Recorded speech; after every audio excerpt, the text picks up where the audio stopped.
about that magic shit? Ugh.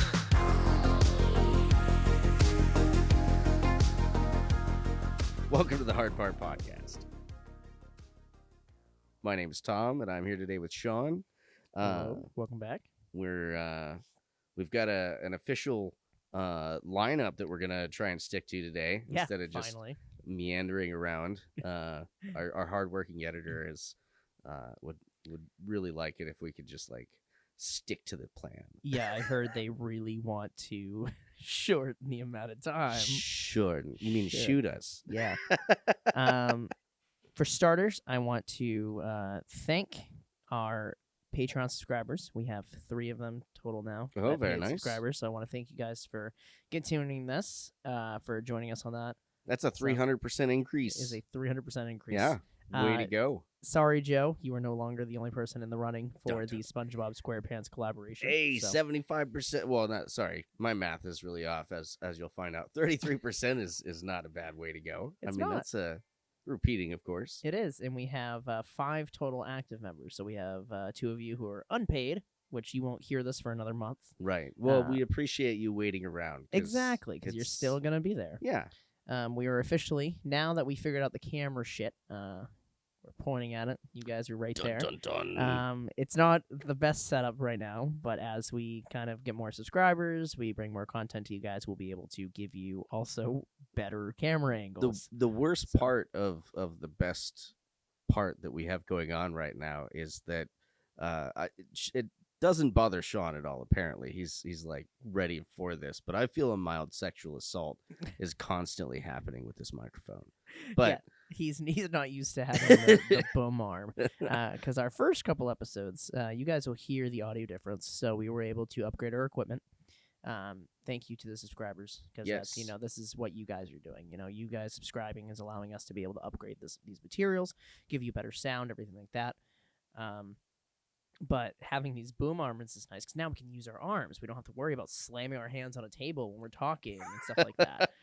But Tom's like trying to figure out, slamming my hands on stuff. Yeah, he's like, how do I move? Yeah, I just feel like Ricky Bobby over here. What am I supposed to do with my hands? Let me two-hand drink this water. Yeah, that was I definitely outlined where my politics line up by how I pick up things with 2 hands. Just kidding. I don't have politics. I'm a true anarchist. I'm red when it comes to politics. So burn it down. Burn it all down. of it. So with the this week's episode, I'm actually going to give a shout out to Maniac Collectibles in the main mall. Yeah. They are allowing us to kind of station our business cards down there. They're allowing us to kind of promote ourselves down there. So I wanted to thank them. Swell guys. If you get a chance to swing by at all. They're awesome. They've been supplying us with our magic cards. Before we've even started doing the podcast, went down there, purchased from them and everything. Super nice. They also are pretty inexpensive for stuff, which is nice. So that and they do a little bit more in the collectibles end, but I do think that they are definitely like a nicer purveyor of sports cards. Yeah, I've seen some sports cards spots around town, and it's they're the only ones that really seem to like fully cross over. Exactly. They do Pokemon cards. They do. There's a little bit of Yu-Gi-Oh in there, not a ton. Magic the Gathering. They've started to increase a lot more as we've kind of been promoting them for Magic the Gathering and sports memorabilia. So that's Maniac Collectibles right in the main mall. Cool guys. My first thing I wanted to talk about, current events, right? So usually we end on a Reddit story. We're going to start on kind of a Reddit post because somebody posted, they're like, oh, there's going to be an update to the ban list. Emergency ban announced today. This was for yesterday. Mm-hmm. Orzhov Pontiff. He's a human cleric. He's just got Haunt. When it dies, you exile target haunting creature. When it enters the battlefield, creatures you control get +1/+1, or creatures you don't control get -1/-1. Okay. He's banned because the Pope died. Oh, rough. So I didn't realize the Pope died Current on events. Easter. hey, that's how the internet works nowadays. If you like a niche thing and something in like the world happens, it Yep. very quickly just makes its way in there. Yeah, I opened up. I literally opened up Reddit to start doing the research, and literally saw this. I was like, "Why is this banned?" I'm like reading it. I'm like, this isn't that good. And I look at the first comment and it says, "Once again, I discover historic news via shitpost." And I went, "Oh!" So I immediately Google it. The Pope died at 88. Yep. Pope Francis. You know So, what I think's funny? They do like a ringing of the bell, and like it's like 88 years Mhm. for his life or whatnot. But it's so weird because like the first 70 of them, he wasn't the Pope. Yep. So they've got to Yeah. sit through like 70 bell rings for like, oh, this is the Pope getting his first pube. Oh, this is when the Pope didn't get married again this year. Like. yeah. Oh, this is when the Pope decided to actually say that gay people are okay. Ugh, Hey, I love it. I really, say what you want to He about was so Pope Francis. accepting, dude. Okay, did you know that he officially rolled out that it was he would baptize any alien if they came over and Yeah. they wanted to be Yeah, converted? he was like he actually. So I was reading it in the last like 1300 years. He's the first like Pope to really be like, you know what, gay people are fine, trans people are fine, Yeah. aliens are fine. Yeah. Like he was actually an accepting Pope, and that's what the Pope's supposed to do, which is be accepting and willing. And stuff like Right, that. yeah. But yeah, I was like, man, making his way into Magic, and then I saw like 7 proxies of Pope Francis on a Magic card after that. Hey, honestly though, I don't think I feel like the Catholic Church especially is one that could synergize very much with the Orzhov. Yeah, they're white black. Yeah. That's no, what that card it's- is. He's yeah, white it's- black. Yeah, he's white black. Yeah, Oh. that's 100% true. But I was like, damn, dude, the Pope died. And it's even more ironic that he died on Easter. Jesus is like, you're my carrier of knowledge. I want you back. Kind of picked it, Not only that, but when my wife had told me about it, because that's how I heard it this morning when I got up, she was in the middle of Googling Beating you. the efficient or the whether or not it was the truth. And she's like, oh, well, looks like the Pope died. And I was, who better is more prepared to like he's supposed to be the vessel in which God talks to mortals. Yeah. Okay.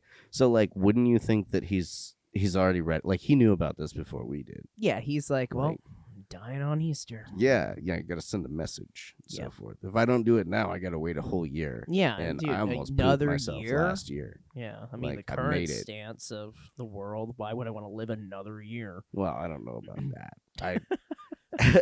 I think that gets there's a lot of like naysayers and like people that are like, oh, the world is such a horrible place. Why would you want to bring? The average person right now can just like eat better than a king ever could. Like you literally could just like go. And... I have more porridge just sitting on the shelf out there than they could find. Yeah. Like, Like- there wasn't enough grain to make porridge, and then I'm just like, do I want mine with brown sugar today? You can. Well, you can choose what you want: brown sugar, Yeah. you want powdered sugar, you want Oh man, maybe I want to put some slices of apples out here that I can just go right down the street and buy. Do you want to get a disease from eating so much sugar on a regular basis that your body doesn't know how to handle it anymore, so it stops dealing with it? Yeah, Like, it's like people always have that misconception too that like people in the Middle Ages had bad teeth. They didn't have sugar and shit. yeah, Their Yeah. teeth were probably actually better than ours very much. because there's no processed stuff, there's no sugar, there's none of that. So they're just like, I'm walking around with my breath kind of smells, but guess what? My teeth ain't falling out. And But- you don't have to worry about them falling out because you were dying before 25 anyway. Yeah, that was the other thing too. Like You if didn't you were, like, live long enough 30 to and have you bad had your teeth. teeth, you were probably gonna outlive your teeth. So Yeah, and the librarians are the ones that were like 85 years old because everybody's like, don't mess with him. His life already sucks. He's the only person in this entire country who knows how to read. So that was my kind of like hot take. my current event hot take. Yeah, that kind of came out of nowhere, Yeah, and which is kind of interesting. it is funny that it comes from a magic source too. Like Yeah. because that is a real hot take. Like let's talk about the real hot take. There is Mhm. the upcoming Commander ban list because that's what we're all waiting for. Yes. Yeah, there's the new Commander ban list is coming out, and if I remember right, it's like the 22nd or 23rd is what people were estimating they were going Mhm. to drop it. So that would be tomorrow. So And I could be wrong, but I believe that this is the first like all Wizards ban list because it It was the is. ban list, the previous ban list that got them involved in heading up the so I still doubt don't really like recognize not my officiant of Commander. Okay.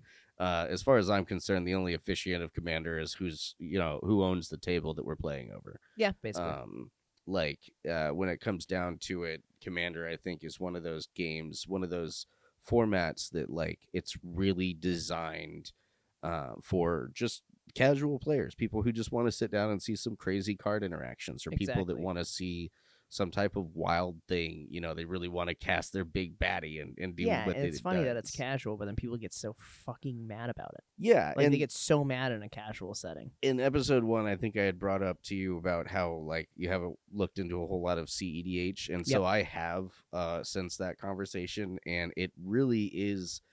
Don't get me wrong. There's like game changers and this and that and the other thing, but there's a lot of commanders, or at least the CEDH play really revolves around who can pop off within 2 turns without looking like they're getting ready to pop off. Yes, exactly. It's finding ways to not make your deck a CEDH, but still have those interactions to pop off. Yeah, which is what pisses people off, because like you said, you wasn't CEDH, but now you're like doing like 18 card combos. Yeah, because guess what? It's not a 2-card combo, which is what lists it higher. But you didn't pay anything for any of them in its turn 2. Yeah, exactly. Because like it's like you can throw in like Arcane Signet and Soul Rings and things like that to still get a jump forward, but that's not a game changer. That's not like, because I feel like I know Soul Ring is like required for like every EDH deck to like run. Yeah. Right. Yeah. Same with Arcane Signet or Mind Stone. And Command Tower. I heard a fun hot take. As far as the command or the new ban list goes, he was saying to legalize Jeweled Lotus and Mana Crypt. Yep. And then include them in every single precon.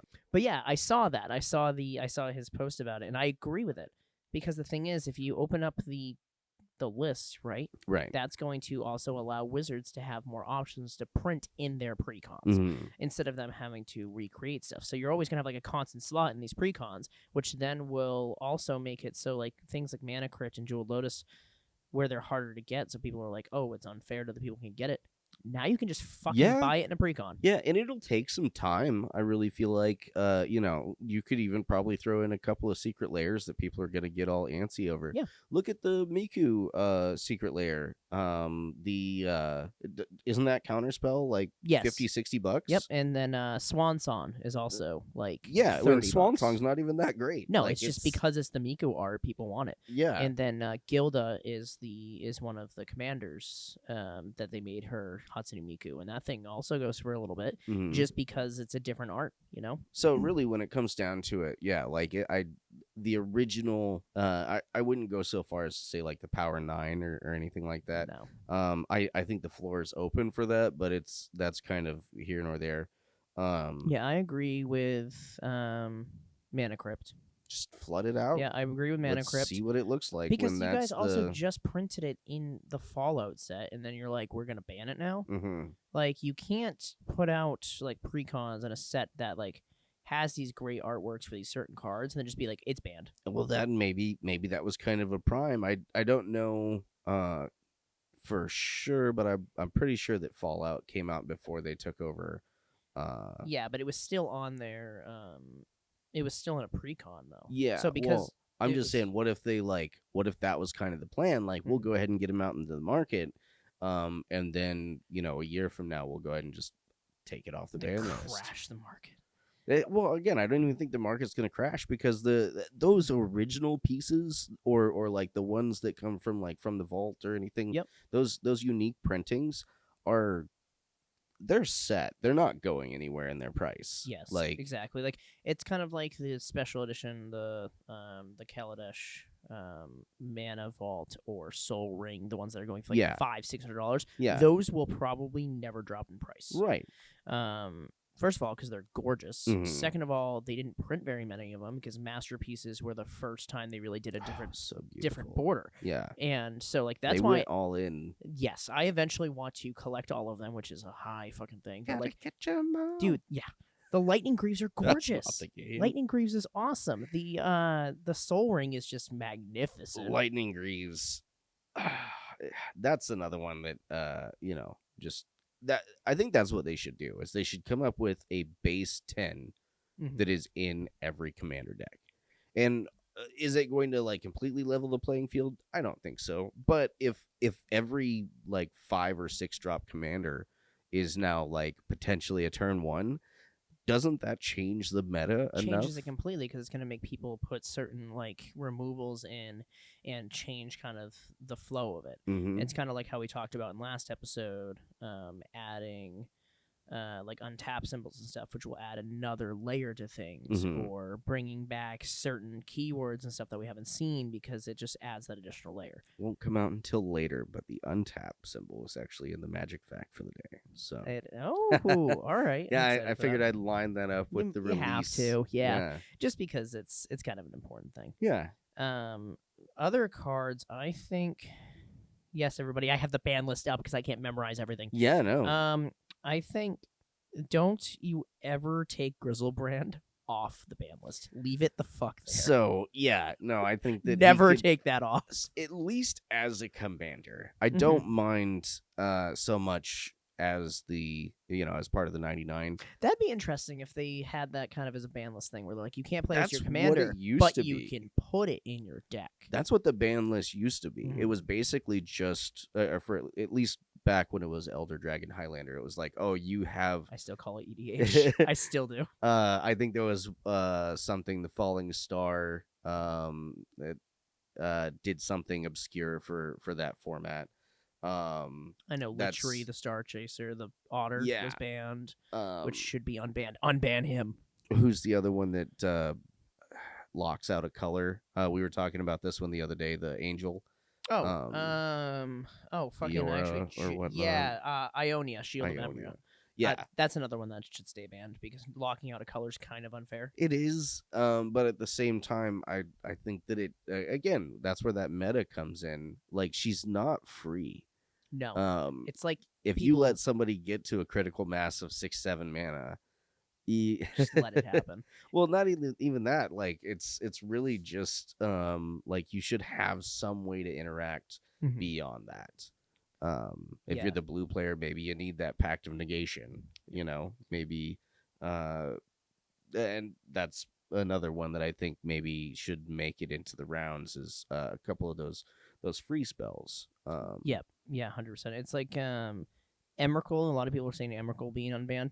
At this point, there's ways to deal with it. Yeah, there really Like is. when it was put on the ban list, absolutely, I agree because of the time period. But like, have you seen the power creep from the last few sets? Like, we can put Emrakul back and he would be fine. Not It would be annoying, but Eldrazi's annoying without him in this current standpoint anyway.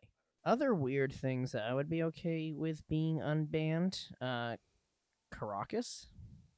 Caracas is think that's another one that I think should just be printed in white decks. Anything that's banned specifically for the money cost of it should be Mhm. pulled off the ban list because, like, I understand you guys don't want it to be a pay to win game, right?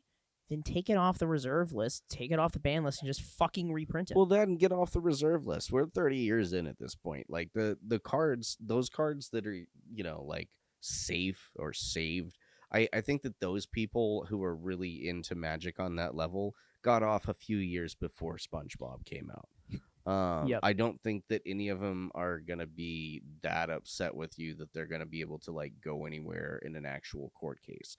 Not to mention, you guys don't, at least Wizards, you don't answer to the player anymore. You answer to Hasbro. Yep.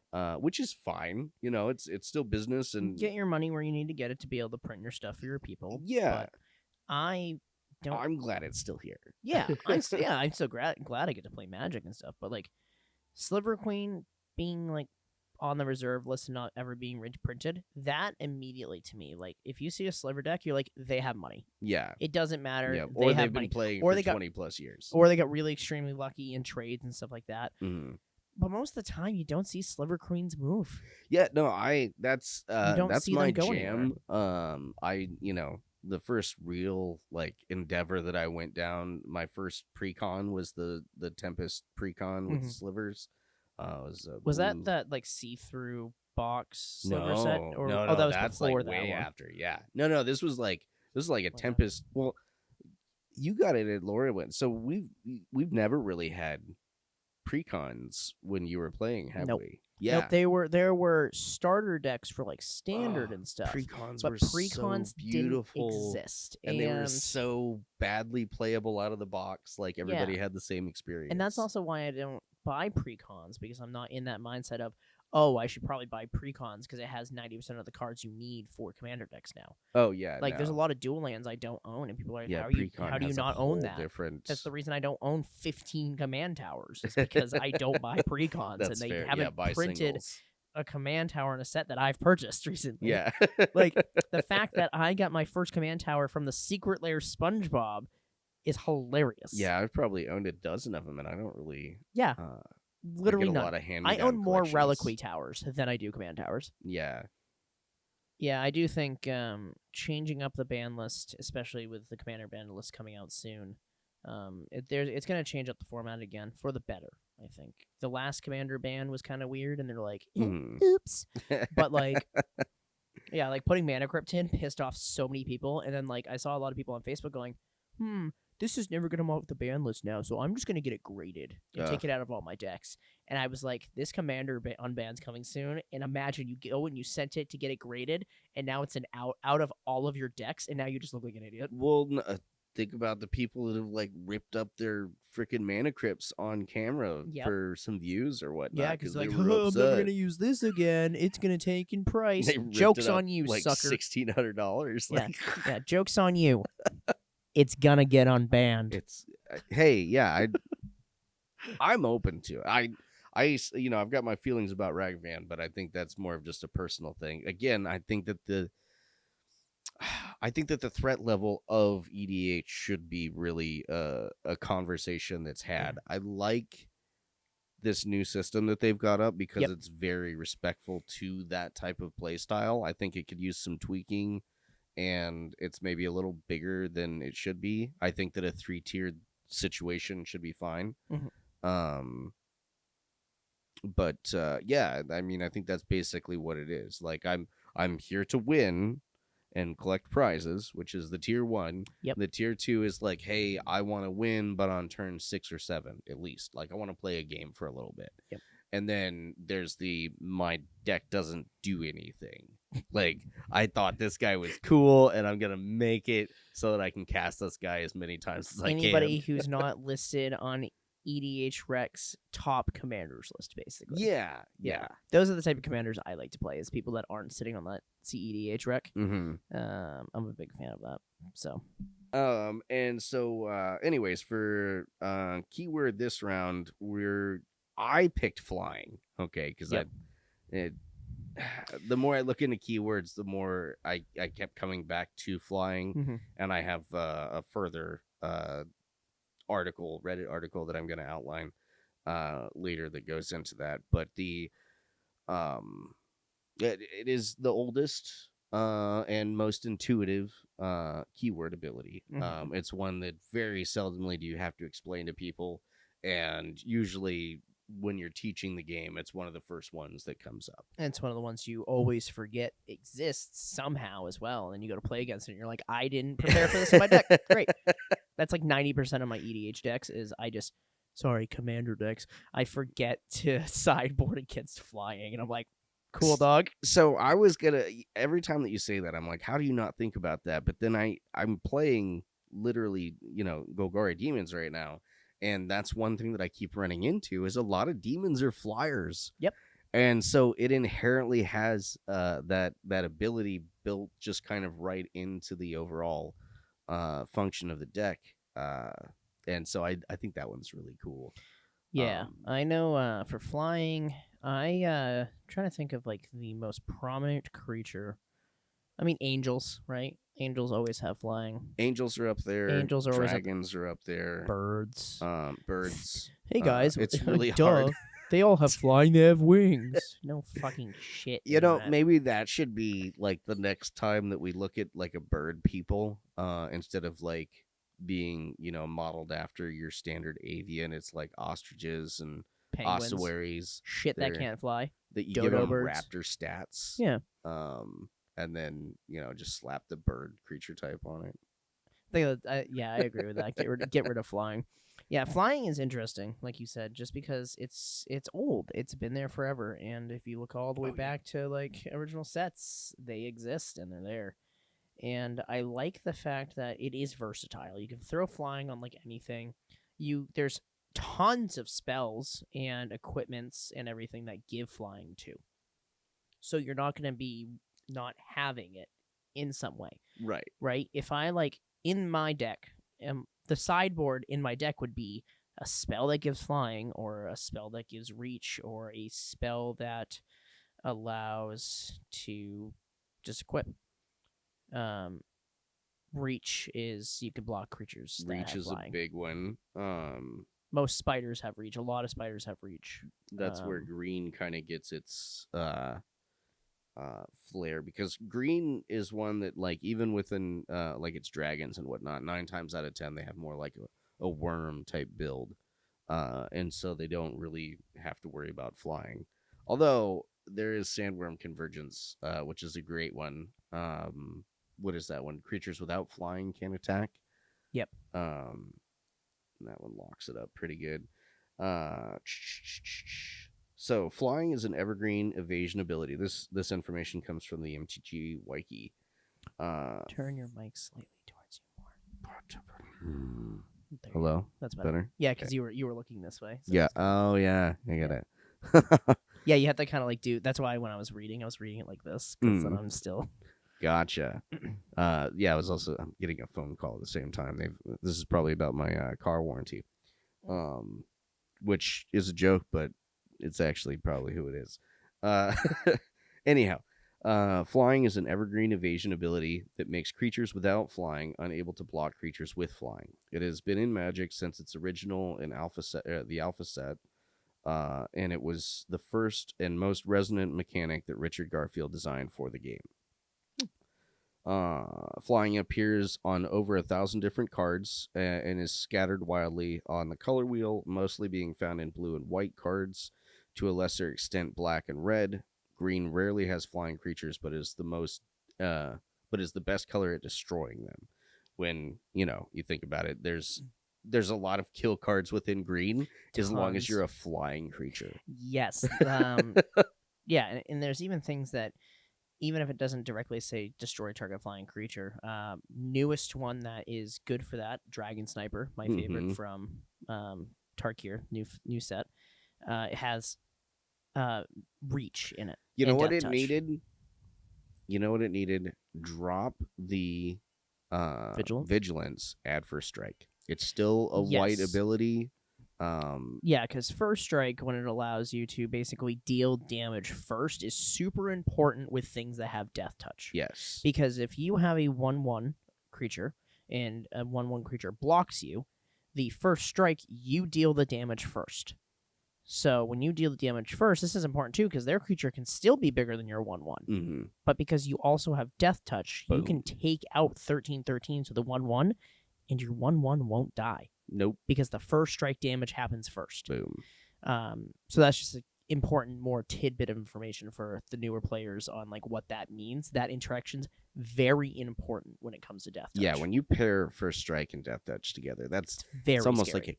Like a super keyword. It's I was thinking about that with flying. There are a lot of things that if you pair with flying, like a separate evasion ability, like flying and menace or flying and trample. Anytime that you throw flying and then another evasion ability on it, it's more than just the sum of its parts at that point. Yes. Like that's damage that's gonna come through or take out 2 creatures. That's why adding keywords to things is so important. Like a lot of people are like, "Oh, I hate having to like keep track of keywords," but if you can, you're gonna win games. Mm-hmm. Keyword stacking is very important. Oh yeah, look at the Sire of the 7 Deaths or whatever. That guy is gnarly. Yeah. And That's why, like, Westfield Ward. Abbey, the land that flips into the demon that has like every fucking keyword in it. Yep. That's why when that came out in Eldritch Moon, it was so scary because you're just like, I have a land that's now this creature that you just can't stop. Yeah. Well, Death Touch Lifelink is so gross together. you can't stop it, but getting it started is its own challenge. Yeah, getting Westfield Abbey flipped kind of sucks.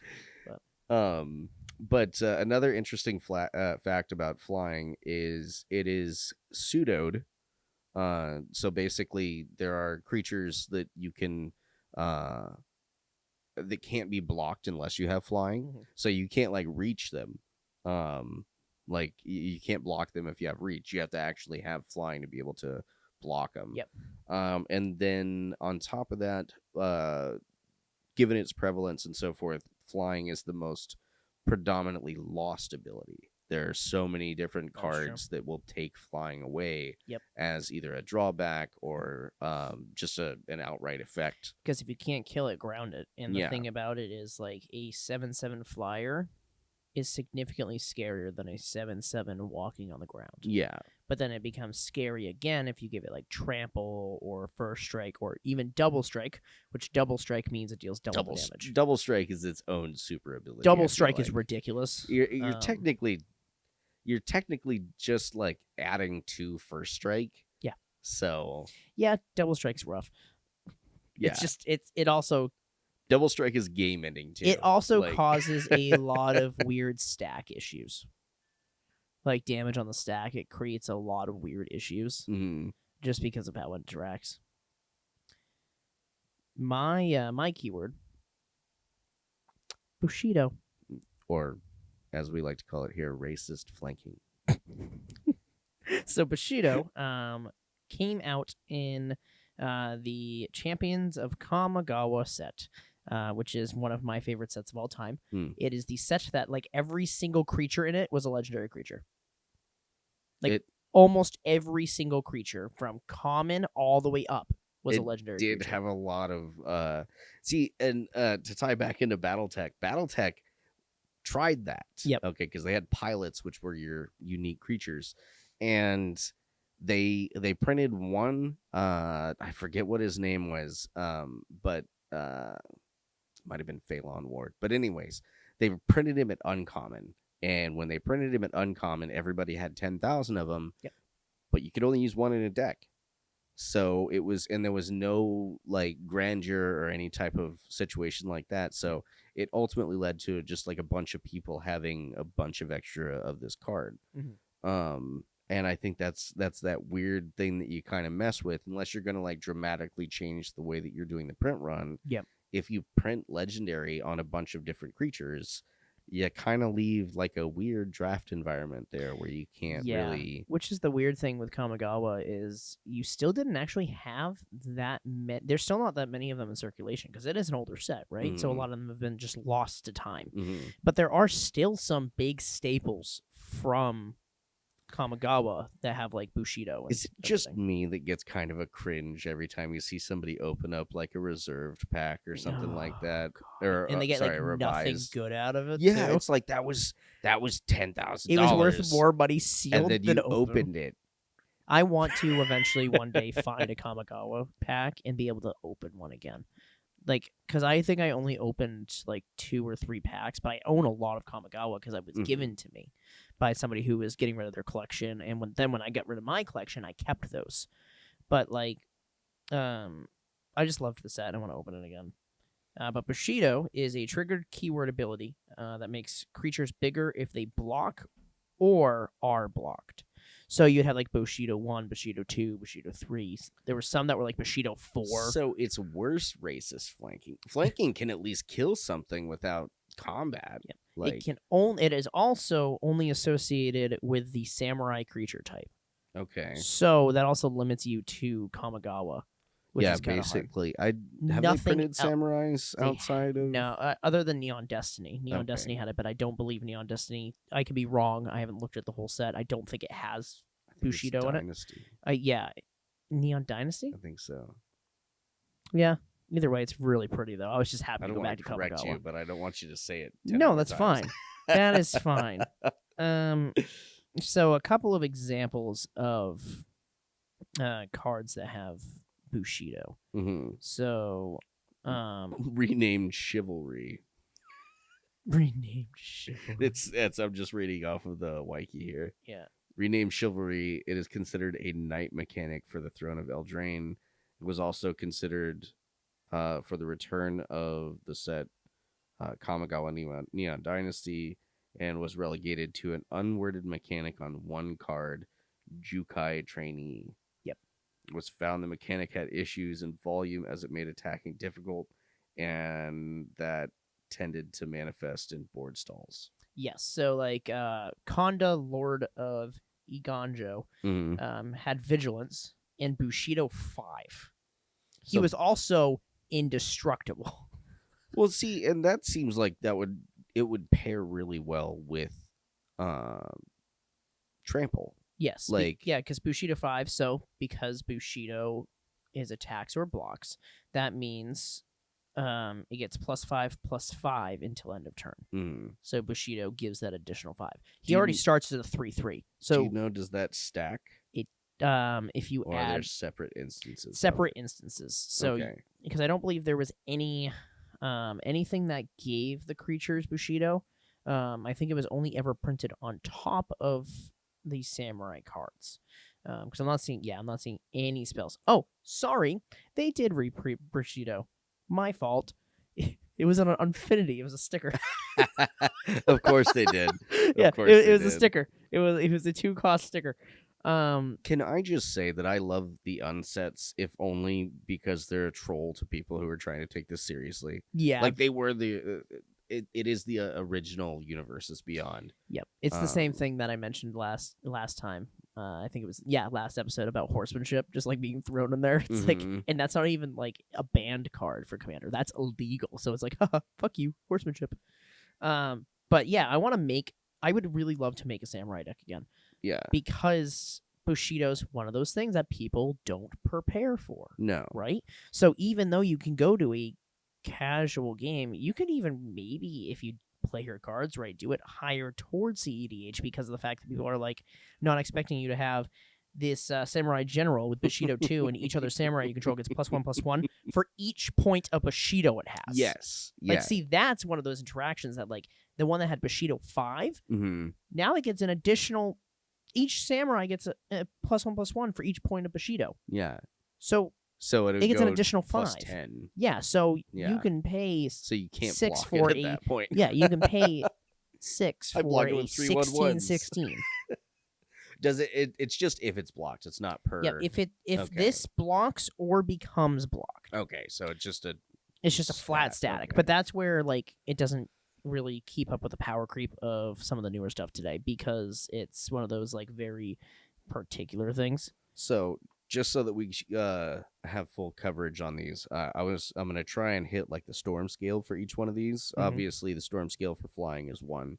It's gonna be in every set. Yep. Although it would be interesting to see. So, that's obviously a 1, and then looking in at on the good old Blogatog, I'm sure you're familiar. Yep. With the Blogatog. Mark here is asked, where does Bushido or the renamed version sit on the storm scale?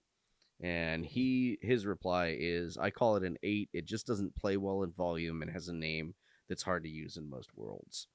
Like you were saying, it's a samurai only ability. Samurai only ability, yeah. And And it sucks too because maybe people don't culturally know how to say it too, right? that's fair. So Well, that's I think kind of one of the fun things about there like is old Magic where they actually like introduce some cultural differences and things. Yeah, they weren't afraid as much to do. I mean, look at Arabian Nights. Like Yeah, that's that- straight up just like That was straight up racism. It wasn't even straight it up. wasn't even racism. Like they just took stuff from the text, and Yep. you know, because Richard Garfield had recently been reading Arabian Nights. I Yep. mean, and it was all very, very well in the public domain. I mean, we're talking like hundreds of years at this point. But then totally understandable. Like now though, there's like some cards that definitely should stay banned forever. Yeah, there's. I think that there's more more to do with the newer stuff. Like, Yeah, there are some newer cards that are pretty well, no, on that edge. I just more mean like the newer ones that were banned as far as like Invoke Prejudice and so forth. Yep. And I mean, then them not doing the research on like Kaladesh too. That was kind of a big like. Oops. I still don't really. Maybe that's part of the problem. I'm part of the problem with that one. I thought that it was kind of interesting that we went to another like they're full city, right? That's pretty techno. Yeah, it's all very technology. Yeah, I mean, why? But not like futuristic technology, magic technology. Yeah, they like their magic could basically be like solidified into that aether. Yeah, which is what like Thopters and stuff use. Yeah. So. Oh my gosh, your fun game that you wanted to, or your fun deck that you had made up is basically just like killing people with a water tower. Yeah. It is. Yeah, the Aetherflux Reservoir. Yeah, it's just a water tower. It's a giant magic it's literally water tower. It's a couple of kids playing up on a water tower and then accidentally knocking the fuck over. Imagine you like hooked up a super soaker like direct line to a water tower and just like stood there just and, like, go on there harassing forever. people. Well, I don't know about it. It's gonna empty eventually. Like I'm so bad at math that Then I'm you not pissed a gonna lot of I'm not people gonna off. do the fucking gallons per minute shit. Keyword creature type corner. But to wrap up my end on flying, there was a small article that led to a larger article on Reddit, and I'll stick to kind of the premise of this one. It's called "How Flying Shaped Everything" by River Limburg. Let's see here. Flying, by its nature, makes the inference of the competition in Magic less interactive. Okay. And basically what he's going into with that is that just inherently having flying in a game, an evasion type ability, is going to affect the overall on how that game is developed and played. Okay. And like I said, he's got another longer article that spans out over on Dragon Tributary, which is another place where I've been trying to pull some articles from lately. And essentially, flying is a really great and interesting ability because it sets the status quo for what abilities are within Magic. It really, just having it in the game at all, obviously from the get-go, is really just going to, that defines what abilities are going forward, especially in the keyword like space. Yeah, because flying right out the gate is a pretty powerful keyword. Right? Really is. It's one of those things where I didn't want to really believe it at first when I started looking into flying, because I was like, why is this so strong? But you can fly. I believe I can fly. You're an idiot. Oh. But no, flying's good. Bushido's good, so. Flying's good. Bushido exists. Okay. I'm gonna have to prove you wrong one of these days. Run at me with your samurai. Actually, I don't want to talk too much crap about samurai, because I'll tell you what, that one that does the doubling of combat is pretty gnarly. Scary as fuck. Yeah. Yep. Next up is gonna be we're gonna talk about deck spotlight. Ooh. I wanted to talk a little bit about my mirror deck that I have. Yes. So going kind of off of that whole like not on the top 10 EDH rec kind of deck builds and stuff like that, people that only build certain types of commanders because they're meta or things like that. Mm-hmm. I actually have my main commander deck that I put. My main commander is Urtet. Urtet is a mirror commander. He is a 3-cost mirror artifact legendary that says whenever another mirror enters the battlefield under your control, you create a 1/1 mirror. Which they could have easily made an eminence ability. They could have. Then the next part of it is you can pay one of each color and tap it, and you add +3/+3 counters to every single mirror you control. Which is insane. Which is a lot. especially because Mirror are a swarm creature type. Mirror come from Mirrodin. That and most of them tap for some kind of mana, so it really Yes. just the first 5 basic Mirror, Silver Mirror, Iron Mirror, Leaden Mirror, those ones all tap for one of those colors. I started building this deck back when Mirror were first introduced because I really like the creature type. I like how they look. I like kind of their aesthetic. Right? they do look kind of cool. I love how they are. That silvery kind of like artifact creature type is super cool. But they didn't have a commander for like 15 years. They're kind of like if slivers were like little punks. Yes. And literally when people started building mirrors, they would have to do some random 5-color commander to make them work. Mm-hmm. So they were doing like Horde of Notions. They were doing the Scarecrow, Mm-hmm. the one that basically makes all other creatures scarecrows as well. So essentially, you weren't having a mirror deck; you were having a mirror scarecrow deck. Yeah. And that was my commander for a bit. Was that or any other jack-all like 5-color commander? Sliver Queen. Sliver Queen. Yep, you can run Sliver Queen with it. Like it didn't matter as long as it was 5 colors. Yeah. Recently, they released Urtet. Mm-hmm. And I was actually in the same collector's pack because you could only get him from collector's packs. And I was like, man, I really want him. Mm-hmm. So I started opening a pack, and I saw Urtet, and I was fucking stoked. Oh, you packed open. I packed opened him. Oh, nice. It was my 3rd pack. It was Nice. Phyrexia All Is One. Mm-hmm. And I was so stoked. And then behind it was the special black and white anime art, the most expensive card in the set, the Elish Norn. And I didn't give a shit about that. Dude, that's the one that you should get graded. It's gone. Oh, it's gone. I sold it. Oh, okay. It was max value at $450. 100%. I literally looked at I didn't give a shit about it because I'm never gonna play the Elish Norn play style. Mm-hmm. So I was like, whatever. I didn't care. I was excited about Urtet, but our friend Chris was like, Sean, you look what you got. And I was like, oh, cool, I guess. Urtet. Looks neato. Non-foil Urtet, though. I opened him non-foil, which was okay because I didn't care because I still got him. That, and honestly, I still say that like you should get like a nice either an altar or like a proxy, whatnot. Yeah, it's something of him eventually because I own him, so I'm not going to be afraid to use the proxy. I'll just bring the real one along with me and be like, here, guys, I have the actual card.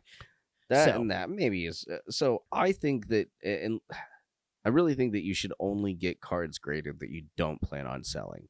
Yeah. If you plan on like this is going to be a unless you cornerstone plan of my to sell the graded, because there are some cards that like quadruple in price if you grade them. That's fair. Yeah, So there's obviously like a there's business thing. that other side of it. I'm just saying I wouldn't go around getting every card graded. You know, like because again, Yeah, if like you're... I would love to grade my Urtet, but like I use them. I think I would grade it specifically just to have a collector thing because I love the mirrors. So that's much, what I'm right? saying. I would like, love to have him graded just to have him, but I need a foil version of him. If I'm gonna grade it, would have graded. yeah. If I'm gonna grade it, I'm gonna do the foil one. I don't that have. Doesn't have the sentimental value of pack opening. Yeah, it's true. You know what? That's true. Just send him in. He's still mint. That's he's still mint condition. Like I never. That's he went my from point to it. Is like that's your card. he went from like, pack to sleeve. He never saw it in between. And then when I re-sleeved him, he's double sleeved now. So if there's finger oil on that, it's from you. Yeah, basically. Yeah. But the mirror deck that's an basically unspoiled card. It's unspoiled. There's a couple of different ways you can build Urtet. You can swarm him. I'm gonna go upstairs and put my nutsack on your Urtet. Did you play my Urtet? What? Did you play my Urtet? That's a Step Brothers reference if people don't understand. I was watching Cops. I was watching Cops. I'm gonna play with your Urtet. But the way my deck works is I have a couple different win conditions. First win condition is obviously use Urtet to swarm with a shit ton of mirror tokens and just walk over. Which is very possible if you get the mana going. Yep, if you get the mana going and then you play Mirror Battlesphere. So Mirror Battlesphere is the reason I wanted to build a Mirror Commander deck was Mirror Battlesphere. So when Mirror Battlesphere enters the battlefield, you create 4 1/1 mirror tokens. When you go to attack, you can tap X mirrors it increases mirror battle sphere +1/+1 by the amount of mirror you tap, and it immediately does damage to the face of whoever you're attacking. So it's direct damage. It's direct and damage and attack damage. Mhm. So that's why Mirror Battlesphere is scary, because even just playing it, you immediately get the Mirror Battlesphere and you get the creature tokens. So the next turn you attack with him, you can at least tap 4 mirrors to deal 4 to their face. By the time I get Mirror Battlesphere out, I've got like 15, 16 mirror. If you combo that with Mondrak from Proxi Always One, which I also have in the list, I double the amount of tokens I put out when I play it. Is that a doubler or a tripler? Doubler. Okay. But if you have Urtet out and you cast a single mirror, so for example, if I play Mirror Battlesphere and it gives me 4 1/1s, if I have Mondrak out, it creates double that, so I get 8. Urtet triggers the first mirror that comes out, creating 1 additional one, but it's not 1 additional, it's 2 additional because of Mondrak. So now I get 10 mirror tokens on a single drop of Mirror Battlesphere. See what I'm talking about when it comes to white? You let them resolve, man, and they just double. Then if you add the new Elspeth to it, Ugh. I could I assume that's going in there. Oh, 100%. Yeah. I can get, I think if I did my math right, I can get like 18 mirror off of a single drop of Mirror Battlesphere and give it haste and end the game in the same turn. Ouch. Because if you let Mirror Battlesphere hit, it doesn't matter. Game's over. Yeah. Even if I don't swarm you. You then also have a companion. You have Jektha. It's a companion it's a companion type that goes along with your commander. I think it's unnecessary. You put it in your hand for 3 for the command for that cost. The downside is you can't have any double mana pips in the entire deck, so I do not use it as a sideboard. I use it in my 99. That and this will be a recurring theme, but I think the companion was a mistake, and maybe Magic's biggest design mistake. Yeah.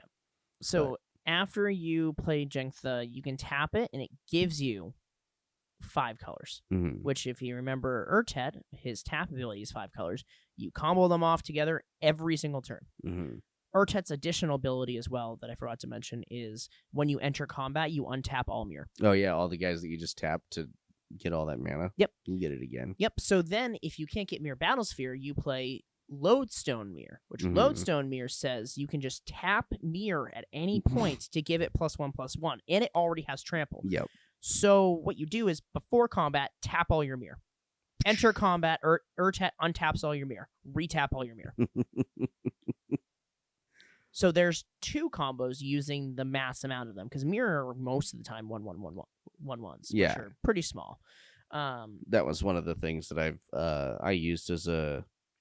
I did include one that makes 2/1 mirrors, I believe. But Brewclad. I really I'm not a huge fan of making 2/1s or 1/2s. Yeah, they're just kind of weird. You get more power, but they're still just as weak. It's kind of like just make it a 1/1 or give it and make it a 2/2. Yep. So aesthetically, I don't like it. Mirror is like humans, but they're not white, so they're fine. Because white sucks. But then the deck has a bunch of other normal things like mana ramp, a couple of removals, Supreme Verdict. I want to get an All Is Dust for it. Yeah. Because the thing about mirror is you can re-ramp mirror really quick. Yeah. So it doesn't matter. If I have to wipe myself, I don't give a shit. It's whatever. That you run enough blue to have the draw power. I have Weir of Invention in there, which is actually last set's their special edition, their special guest card was Weir of Invention, which basically allows you to use Improvise, which I have a million friggin' artifacts, so I just basically pay the 3 blue pips and search for anything in my deck. So I have tons of ways to tutor in the couple of cards I need. So, and the only thing I don't have is pulling from graveyard. I have like a card that does that. It's the mirror retriever that lets you pull a mirror from the graveyard. And that's pretty much it. So the deck lacks flying except for 1 hover mirror. So it's not good against flying. It's not good against graveyard hate. It's not good against artifact hate.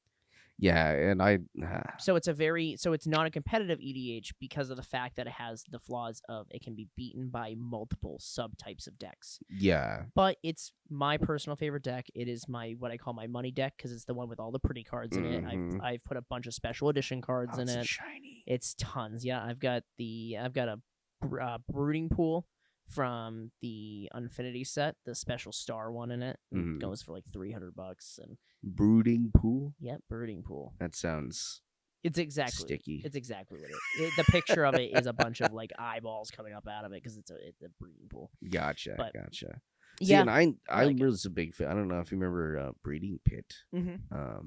with the thrall tokens. That was a fun card. That was. Pretty basic, very niche.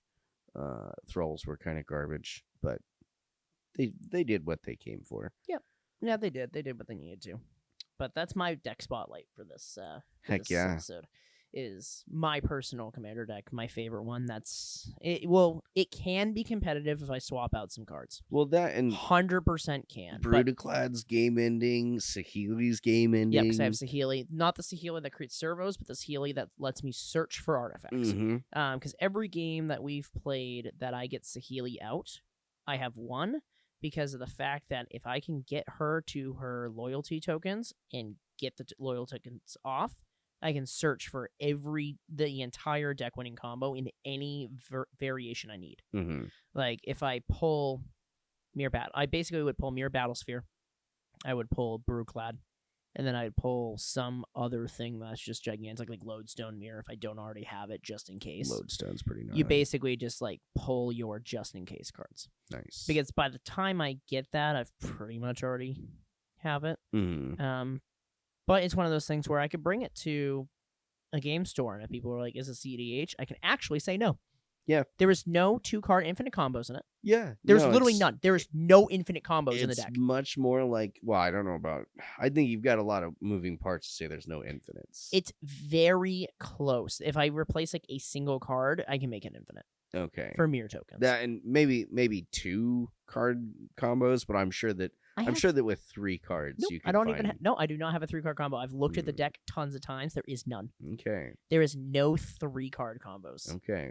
I never hit it, and that's why it's not CEDH and whatever. I'll take it to any Well, game night. Again, like you just really got to be able to win by turn 2, which I think if you really. I can't. Yeah, no, I don't think that you have lethal at turn 2. I can get because Urtet's 3 unless I pull Soul Ring, Mind Stone, and Arcane Signet and Command Tower in the same opening hand. Oh yeah, that's right. I can drop him turn 1. Do you run a Dark Writ? I do. I also have Dark Ritual. Okay. So I can drop him turn 1. Yeah, I was gonna Dark say, Ritual in my deck is also really dumb because it's only there basically as if I have it in my open hand, I can drop my commander turn 1. Yeah. It's the only reason it's in my deck. Yeah. Because I don't have any other like black staple cards to do anything with it. Mm-hmm. And that's where this deck isn't, itemized because I could swap out Dark Ritual for something significantly better. Mm-hmm. Warrior of Invention definitely shouldn't be in the deck list, but I like the card. Yeah. And that's where EDH is good because you can have these mainstream deck lists, but you can swap cards out of, you know what? I like how this card interacts, so I want it. That and you shouldn't. I feel like you shouldn't be limited. Like if you're really just looking to get your commander out there and do some stuff on turn 1, so that you could play 5 or 6 turns with your commander out there, play your Jeweled Lotus. You know, like the time when I have an issue with a Jeweled Lotus is when we sit down with 4 people and you win 4 out of 5 games. Yeah. I like the variety. Yeah. I really like the fact that like you and I, my deck. Yeah. But our decks against each other are still very like wishy-washy on who's going to win because it really depends on what comes when. Yeah. And that also kind of separates CDH because if I put tutors in this deck, I could probably curb stomp yours every time. Yep. If I put a single tutor in it, it would be over because this deck list calls for basically every tutor. I have a Mystic Tutor, but it's kind of useless because the only instant or sorcery it would pull is Weir of Invention. Yeah. Which is fine. I mean, it's not a bad thing to grab, but it's just a second copy of. Yeah, it doesn't give you the toolbox. It makes it pretty expensive. It makes Weir pretty expensive at that point. Yeah. But like having like a Diabolic Tutor or like Vampiric Tutor would make this deck a gaming ending deck very quickly. segment, which I would like to spend each day or each episode talking about custom cards. That's an arena that I really You love customs. I love customs. And yeah, I'm still especially on the fence about them. I like them in some scenarios, but in other scenarios, I'm like, don't ever touch me with that. Yeah, no, there's some. I'm sure I'm gonna get to some in here that were made by like Timmys that are like, oh, I want this card. It just comes in and it kills everything, and I win the game. Like, and A Timmy deck, for those of you who don't know, is a very old school term for green decks that just curb stomp your face. yeah, they just want to play big, crazy Just creatures dumb. and do Yeah. stupid shit. A Timmy like, deck was definitely a derogatory term for it because it's based off of the South Park Timmy guy. So that's where Timmy decks come from, because Timmy was just like slamming shit all the time. So they're like, haha, green. Isn't it weird how a lot of things that aren't that old have like roots in things that aren't that old? And I do really like that. Like, I mean, that's like that's what pop culture is. I mean, look at the things that are coming back now from like 40 years ago. So There's I know things from when I was a kid in the 90s that are now cool, and I'm like, I used to get fucking made fun of for that. So oh, you mean like Magic the Gathering? Magic the Gathering. I see, and that's part of my thing when it comes to like the custom cards and so forth, is I feel like Magic has gone through such an evolution to get to this point, which, you know, again, with Universes Beyond and the unsets and so forth, it no longer just belongs to the people that were playing in between D&D. It's everybody's now. It's really kind of out there. 100%. It is literally everyone's. Yeah. And I am glad that Magic's doing that, because as a kid playing Magic, I was really sad when I used to go to this summer camp every summer. I used to bring my mirror deck with me, and I was the only kid there doing it, and I would just play against myself, and I used to get made fun of, and a couple of the cards in my deck you'll see are damaged a little bit from when kids tried to rip them out of my hands and stuff. Oh, dude. But like, I still have them, and I kept them, and I didn't find newer versions because I was like, this is like a core memory of me 15 years ago trying to build this stupid fucking deck and getting made fun of for it. Yep. Like, this is my childhood. That's why it's so important. So I had two. On one hand, I did play with people at lunch, especially in high school. You had friends? Yeah. No, we had a Magic table and everything. Not to mention it was a nicer school. Yeah, no, it was one of the. You definitely didn't go to school in Maine. No, this was Johnson High School was pretty uppity. Like most of the student vehicles in the parking lot were Beamers or above. Yeah, like ours were trucks that were falling apart, like Chevys, and they just made them as loud as possible. Yeah. That's most high schools in Iowa.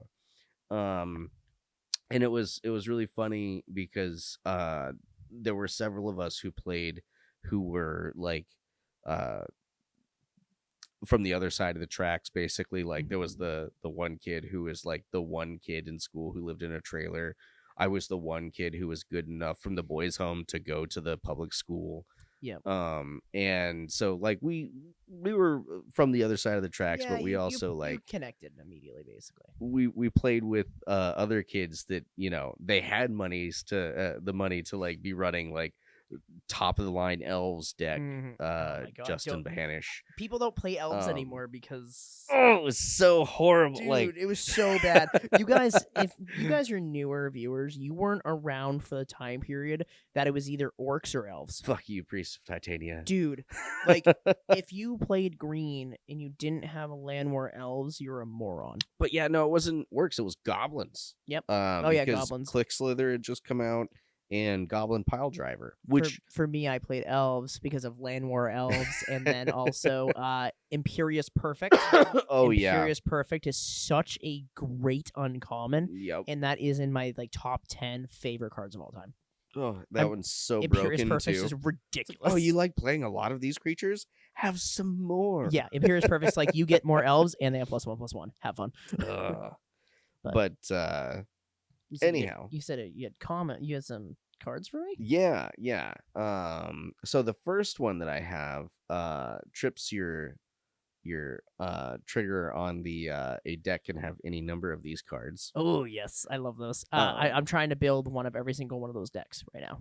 And it took me a little bit to confirm. So I may still be out. I haven't looked at the actual card list to make sure it's not on there.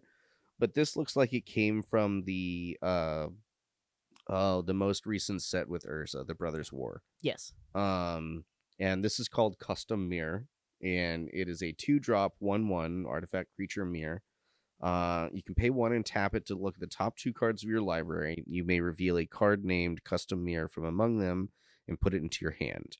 You can pay 1 and tap it and sacrifice 4 other creatures named Custom Mirror to transform it. What's the art look like? Is that art? That's my favorite part about Mirror is the art. Right.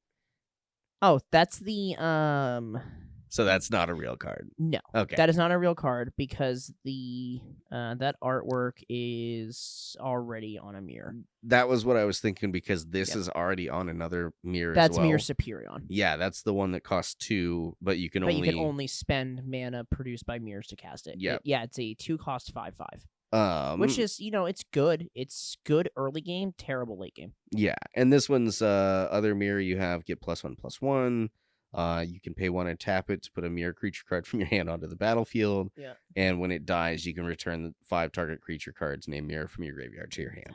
That would do be the whole crazy. thing all over So again. Mirror Galvanizer already has the +1/+1. Right. Mirror Retriever has the pull the mirror from the graveyard. 5 is nuts. But it's 5 named that. That it's just So 5 named it would custom just be mirror. the same. Yeah, Okay, that's it's just the ones that you that's sacked cool. into it in itself. I I assume. think for power creep, it's too powerful on the flip. I don't believe it should be a flip anyway. Yeah, no, it's shouldn't really be a, it clunky. shouldn't be a flip. It should just be custom mirror. You can have any number of these in it. Mhm. It should basically do what every other one of that does. Just which line is the board. You just Yeah. get +1/+0 for each other custom mirror on the battlefield. Also, getting 5 of them to flip into 1, even if it's a 5/5, That's is a lot kind of of work. weird. Yeah, If you play sleeves, fuck that. 100%. Fuck that. It's fine alchemy card as long as they never print it. Yeah, exactly. But Mirror Galvanizer already does the +1/+1, but way cheaper. So the rest of them that I have are to some extent 5-color legendary artifacts. So basically Urtet before Urtet. Yeah. This one is an almighty mirror. Costs 9. Has an eminence ability. Woof. Whenever you cast another mirror spell, if it's in the command zone or on the battlefield, you can create a 2/1 or a 1/2 artifact mirror token.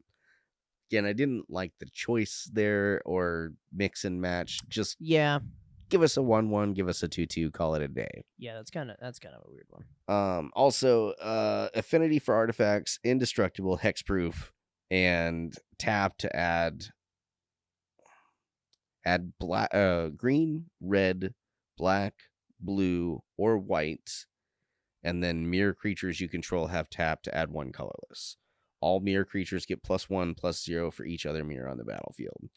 There's so much going on there. So the fact that Cut it in half to begin with and make sure indestructible is one of those things that goes away. affinity is dumb.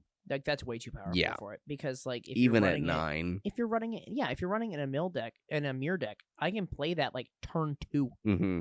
Oh, and it's Because it's a 0/4. because see, here's the thing, right? Affinity for artifacts. If I had a perfect opening hand, Mm-hmm. Soul Ring, Arcane Signet, Mind Stone, and like any one of the mirror that produce mana. Mm-hmm. I have 4 artifacts on the field already. Yeah. Next turn I can cast Urtet, which now I have 5. If he was commander.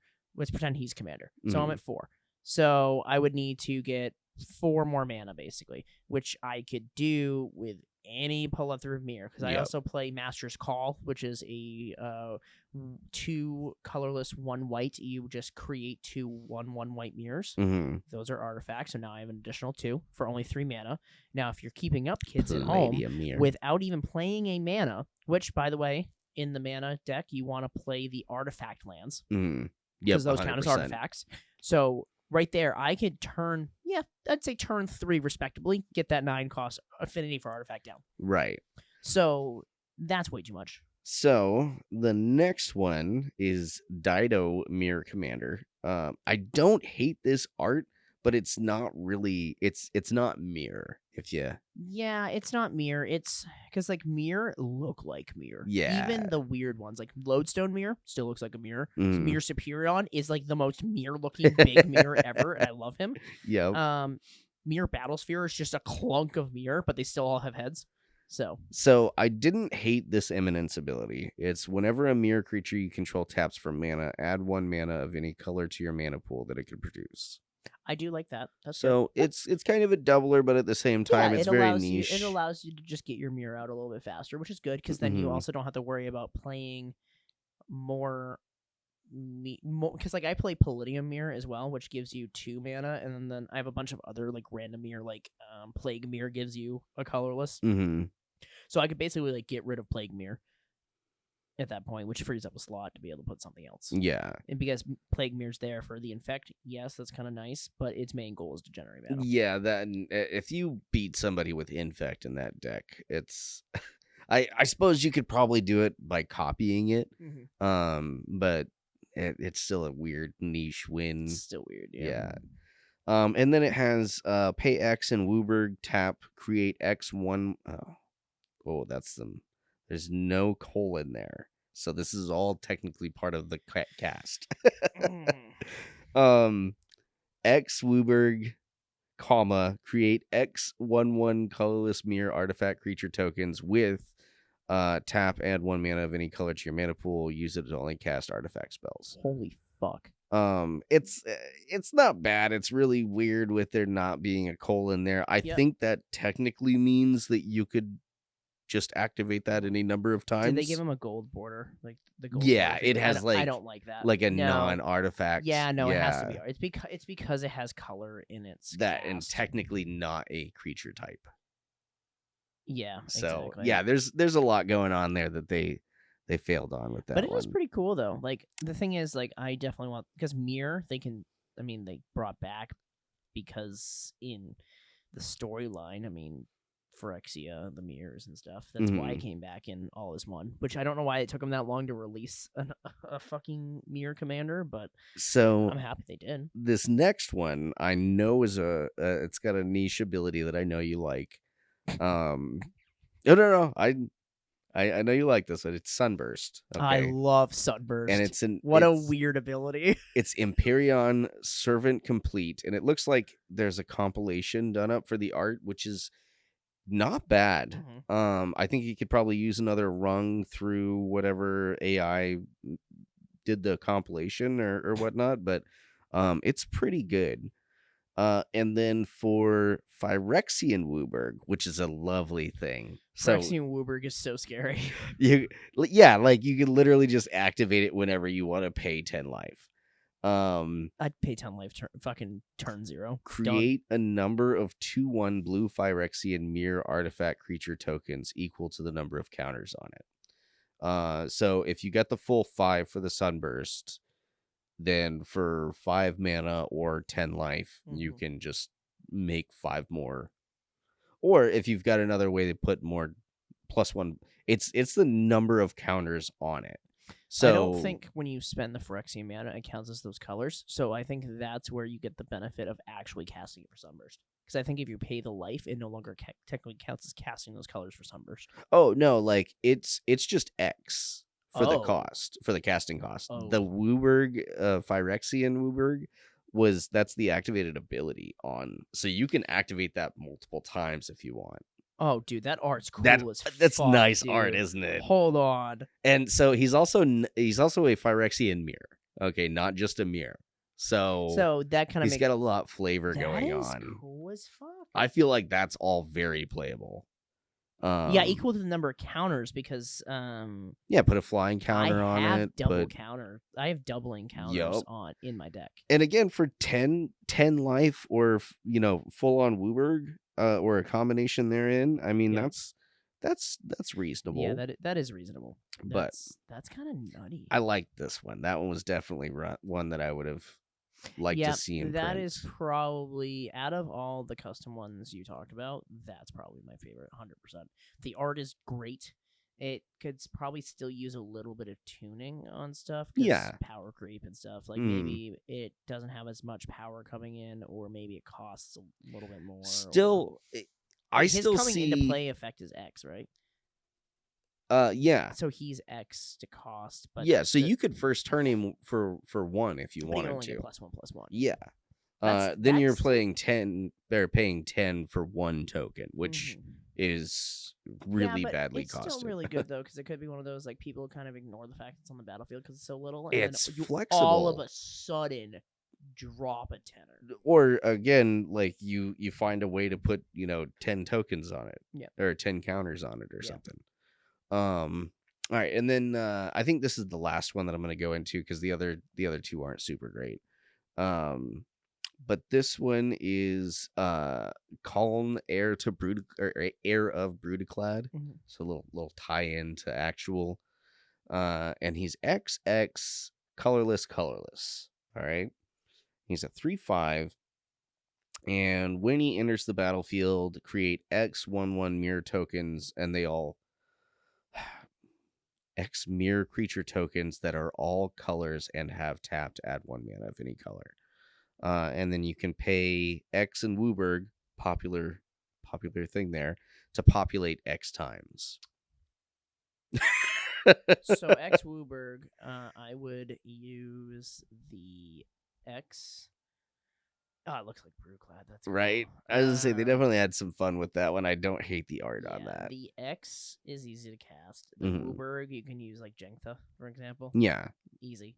So you could get that off super quick. Well, again, when he comes in, I mean, if you've got the mana for it, you can very easily, drop enough of those to just activate the ability right off the bat. Well, Yeah. minus haste and so forth, but That's still so weird. I like seeing those last 2 are great. The first ones were just like too much. yeah. When I knew I wanted to get one of those Timmy cards in there where it's just like, I want this, I'll cast it and I win forever. Yeah. I want to win in games that are after this one. That's fucking That's such a blue card. Yeah. You win next game. You win. You win the next 2 games you play. There. Ta-da. Record 3, even though we didn't need to. Dum, dum, dum, dum. So for Reddit roundup this time around, I have a Reddit story. It's not crazy, right? It's still pretty crazy, but it's still continuing off of the whole custom card thing. Mhm. It is a a poster on the Magic the Gathering Reddit, Rando Modder 1234. Mm-hmm. Made a post that says, "My hypocritical beef with proxy cards." And he says, "So I feel that it's hypocritical before we even get started." Yeah, I know. So I feel like I'm in the pot. I'm the pot calling the kettle black. I both like and hate proxy cards in decks. I don't think Magic the Gathering should be locked behind a paywall, and if somebody wants a card, they should have it without having to sell a kidney to do so. But I hate the players who show up with a 100-card proxy deck that they found online and absolutely steamroll everyone in a single game. I've stopped going to my LGS as often since the bug spread. One guy was destroying everyone with proxy decks, so the next guy went and got a proxy deck to keep up. Now half the LGS is running downloaded decks, and it's no fun. Everyone has the same 4 or 5 decks now, and I now have 3 pods next to each other, and 2 of the 4 decks are the same deck list at every table. No one has any uniqueness to their decks now that everyone just downloads the meta. Edit, it is not the proxies I hate, it's the net decking that has become mainstream because of the easy to proxy." So I think that really, he said it right there. He's not even against proxying; he's against the net decking, Yep. which I agree with, honestly. Yeah. Like, there should be a limit to the proxies. Well, I don't think that it's necessarily I don't think that the proxying is the issue with the net decking. It's the net decking. This again, if it weren't behind a paywall, all these people would be running this anyways because they want to win. The problem, I think, is within the prize structure. Okay, because I do agree if there's money or standings or anything beyond just like, hey, I won the tournament,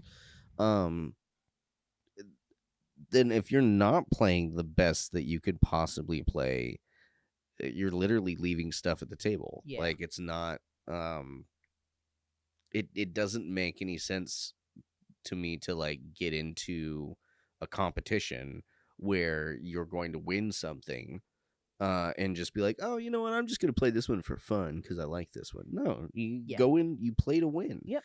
And It's like standards always you play to win. Like, I mean, I have Magic players I know personally who are just fucking good at the game, and so they know they can win, but they don't want to, so they bring a fun deck. well, But if yeah. you're like me, who doesn't think you're gonna win, you're going to play to the highest of your ability, right? And I think that there's a lot of people, like back when I used to play standard, it was less about playing the meta and more about what can I make. I was a brewer through and through, so I very seldomly went in like knowing what the cards were that I wanted to draft. I did go into the meta knowing the cards I needed to watch out for. I knew the stuff not to underestimate. Yep, which is how you play standard. Is standard specifically, you have to know the meta. Yeah. But at the same time, like the only way that it might have influenced my play style is that there are certain decks that I wouldn't play because they were meta. Obviously I like demons and slivers and so forth, and there were more than once where like demons kind of were just basically like taking over the meta, Grizzlebrand, so forth, so on. But I never played them when they were like the top tier or the deck to play. And that's how it can affect me. But outside of that, yeah, I was mainly just looking at what everybody else is playing to see what I had to dodge. Yeah. For me, I think it's more of a pod issue at that point with them playing, right? Yeah. I don't think that's an issue with the proxies. I think it's an issue with who you're playing against. Because, like, for me, you know me, I'm not a big proxy person on certain aspects. Yeah, you like your... I believe you can have a proxy if you own the original. Because then it doesn't matter because you do own it, you did pay for it, or you traded for it, or whatever, but you do own it. I don't like the, I'm going to go to the shop and I have an entire deck that's just printed off of a printer and slid into the sleeves. Yeah, but I also don't think, like, I don't believe that you can actually get, like, rankings and so forth. You cannot. Yeah, no. like, But if you're testing a deck, that kind of makes sense instead of putting the money into it. Being like, oh, no, I'm going to spend... Like, my rat deck, for example. Yeah. Right? My rat deck is 39 of the same rat that are $5 a piece. Yeah. So it's not even like you could break that deck down and utilize the parts elsewhere. You have like, to use all of it. Yeah. But the thing is, I still have some of the real cards in it. Right? I've seen people do proxies that are really... I mean... Okay, so my rat deck does have proxy swamps in it, but that's because I was in the middle of moving and couldn't find my box of swamps, but I still wanted to be able to try to test this deck.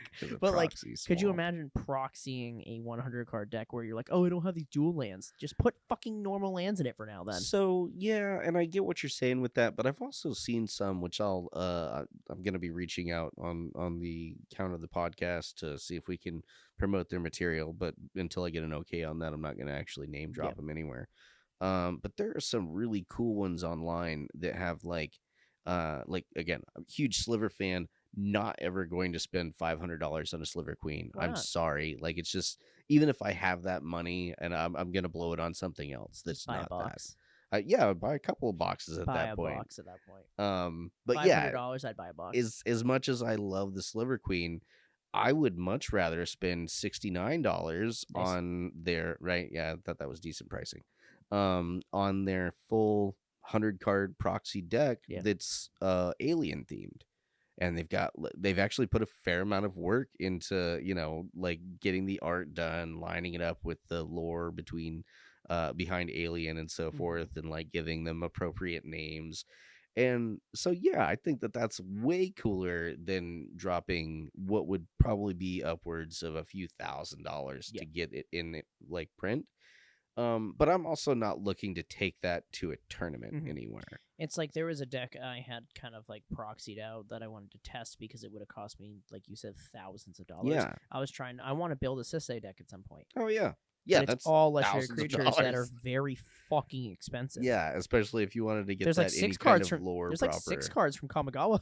Mhm. But once again, they're the expensive ones. Yeah. Nine-tailed fox is one of Mhm. them, and like stuff like that. But yeah, assistant deck's just too expensive to just be like, I don't know if I'm gonna like this deck. Let me just very quickly purchase a $3,000 deck, and I go, oops, I don't like it. Now I have these cards. Yeah. So like on the point of the proxying to play test, I agree. But the moment you're like, I'm gonna go to a tournament or something, and you're like, oh, by the way, I have a proxy. Do you own the original card? No, don't be here. Yeah, and I think that is the status quo currently. Like if you're gonna go anywhere within like the actual tournament scene of, And you still have to check with your local LGS because they might not accept it still. that, and Right. an LGS is going to be very motivated to just let anybody play with whatever they've got. Yeah, they want to sell cards at the end of the day, but if people don't show up to play because they can't play with their pet deck, then they're it's the store owner that's out the money. Wizards is still going to make their money one way or another. Yeah, and we're talking non-tournament play, but like tournaments and stuff.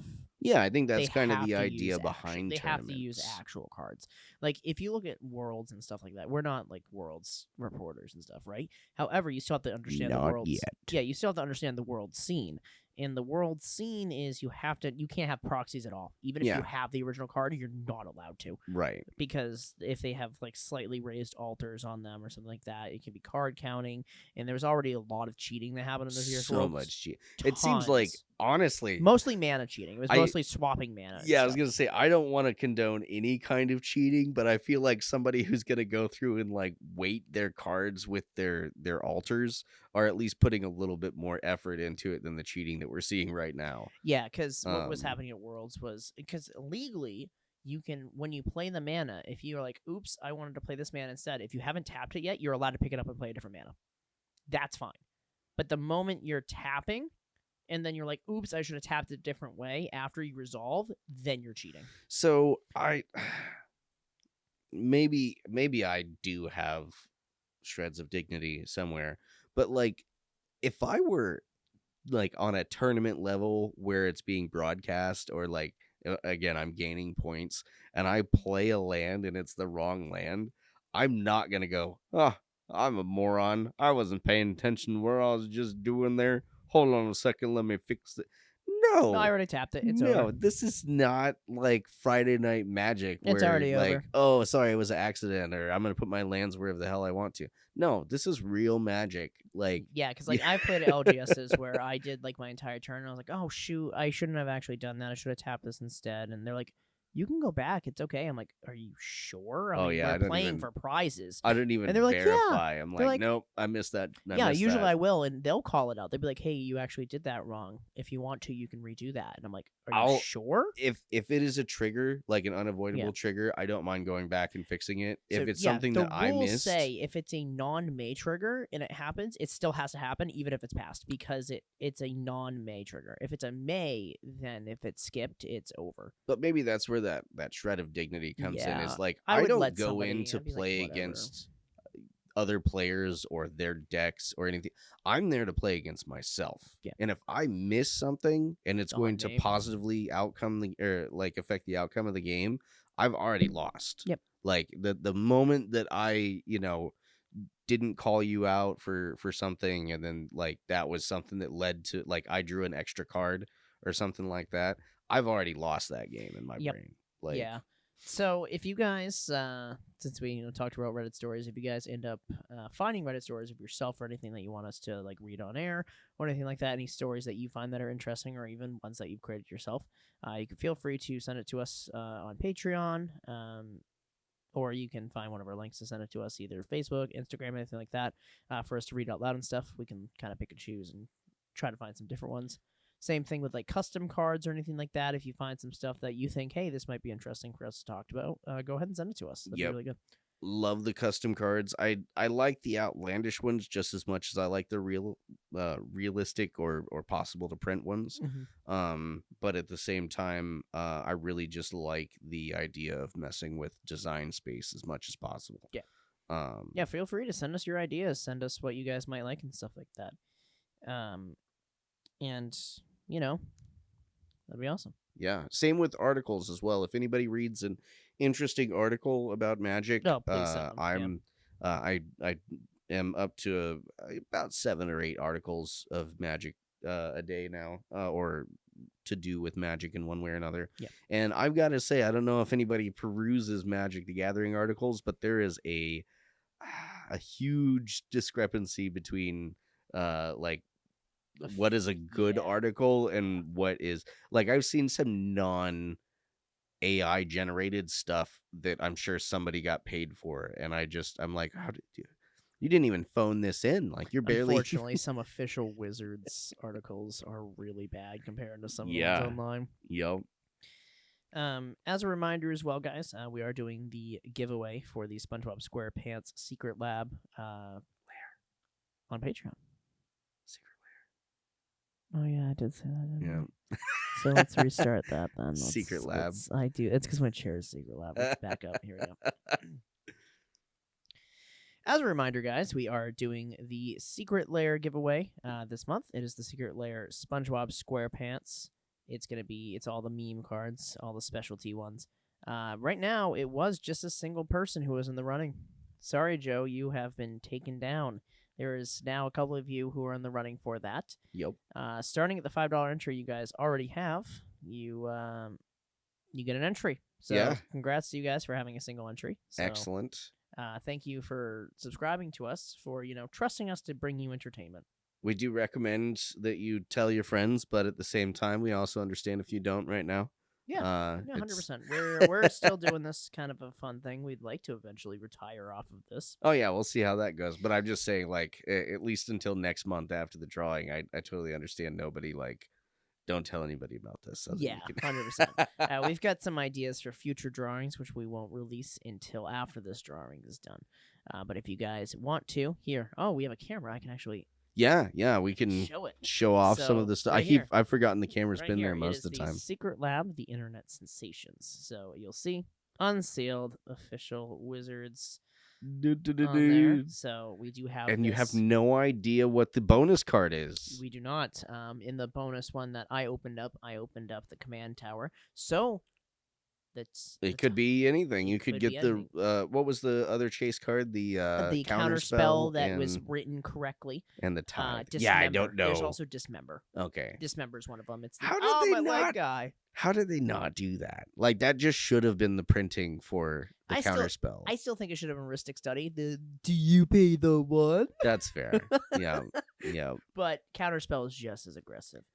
But we are giving this away. There is also going to be a very unrevealing, unsettling me standing fully clothed in the shower to make myself hate myself as a bonus. I don't like wet clothes. That, I believe that's the top tier one. It so is the like, top we don't tier have one. anybody in that currently. I will be throwing $20 into that so that happens. It's so uncomfortable. anybody, it is just to make me feel uncomfortable. Anybody who's at the $5 mark, keep that in mind. Yep. That will be available later on if you decide to go all in. Also, if I'm not mistaken, I believe going to the upper tiers will also get you into the get you more entries into the drawing. It will, yes. So, you do get more entries the higher up tiers you go. So you don't want to tell your friends, but if you did want to increase your chances, there are ways to do it. You can do that. Doing the top tier also gives you access to all of our older videos.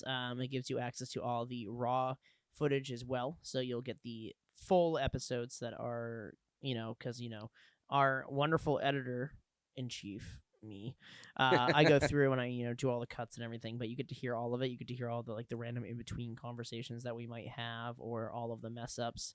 Yeah, and there are we've cut some good jokes on that. Yeah, we have, just because we want it to be exclusive. There's a couple of jokes that we're like, everybody can eventually hear. Yeah, that's a little edgy maybe for little edgy. Yeah. Stuff that, like I said, you can dox us later. It is in the description. It's there. But I do want to thank you guys who have subscribed. I want to thank you guys who are continuing to join us on this. As you see, we've done upgrades. We're doing continuously more upgrades to bring better content. So yeah, 100%. The more you give, the faster we can do that. So, we're not no professionals yet. I'd say we're professional. I mean, these are professional mics. Again, I've looked into we did heavy research on this beforehand, and we're ahead of a lot of people. We already. started at like a 5, whereas like the standard I feel is a 4. Yeah, because people are So- like, "Oh, we'll just do the recording audio on our phone, and Yeah. it sounds terrible." Yeah, I mean, we're recording video on the phone today, just so we can start but to the get first video. thing that we're gonna do editing wise is take that audio off of there Yep. and replace it. 'Cause Yeah, that's with what you this do. audio. But I'm excited to hear how this episode comes out, just because it's the first one with the upgraded mics, and we'll see if the investment was worth it, which Yeah. it already is. I've already listened to some of the audio clips, and they already are. So we'll have to re-record everything. Thank you. I feel guys. more in control now that I'm holding the microphone. more in control of what's to come. Yep. Let me just hold it at the base, Yeah. and then you can do it. Sean and Tom from the Hard Part Podcast. Thank you guys. Have a good one. Thank you Have a good much. week.